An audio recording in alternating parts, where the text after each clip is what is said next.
નમસ્કાર, evening news bulletin સાથે હું મનોજ. ફટાફટ નજર કરીએ ટોપ 10 ન્યૂઝ પર.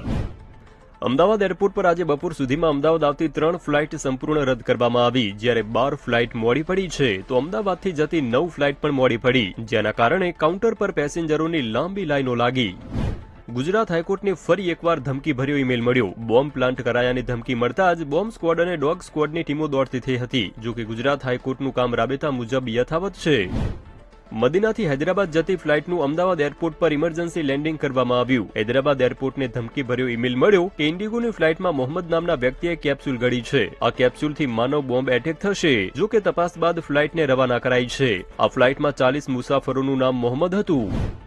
ગુજરાત એટીએસે આઈએસઆઈએસ સાથે સંકળાયેલા 2 જાસૂસની ધરપકડ કરી છે. ગોવાથી રશ્મિન રવિન્દ્ર પાલ નામની મહિલા અને દમણમાંથી એકે સિંહ નામના વ્યક્તિની ધરપકડ કરાઈ. બંને આરોપી પાકિસ્તાનના સંપર્કમાં હતા અને આઈએસઆઈએસ માટે કામ કરતા હતા.